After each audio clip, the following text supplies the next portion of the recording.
I want to show you another plugin now called Open External. And if you look at the ranking factors for Google, time on site is very important. And what this plugin does is it makes sure that when somebody clicks on a link in an article, that it opens in another tab or another window, that it doesn't just open in the same tab so that people are no longer on that page anymore. So if you search for Open External, it'll be the top left one, Open External Links in a new window.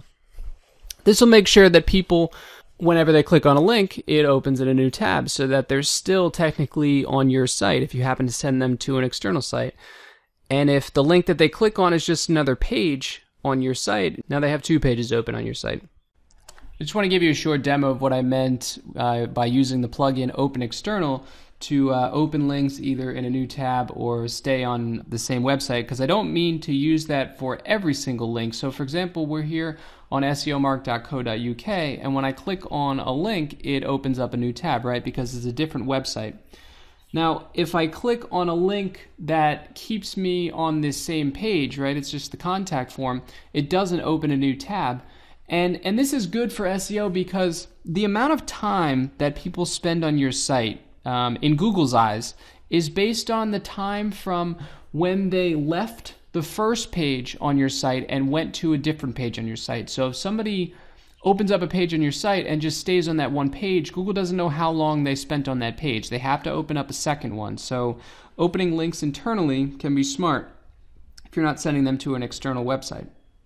So this is Moz.com, and if I click on Penguin, it opens it in the same thing. This is not great for SEO because now I'm no longer on their website anymore, and there's less chance of them hitting the back button and going on to continue reading the article.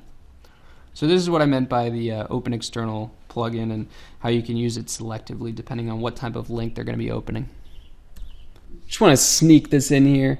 If you're wondering why I've been saying the top 10 or the top 30 results, it's because the number next to the bar in the graph is a correlation of the top 30 results, and then the averages next to the bubbles are the averages of the top 10 results. Now, I've been talking about the time on site, and for the top 10 results, average time on site is 101 seconds, about 1 minute and 40 seconds.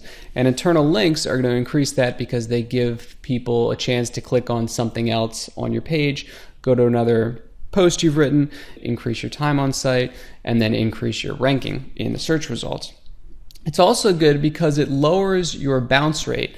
Now, bounce rate, in case you're not familiar, is the percentage of people who only visit one page on your site. So maybe they find you somewhere in the search results, click through to your website, read an article or part of an article, and then click the back button. Or maybe they just turn off the internet completely and go for a drive because they're so angry that you didn't give them the information that they wanted, and they just need to let off some steam.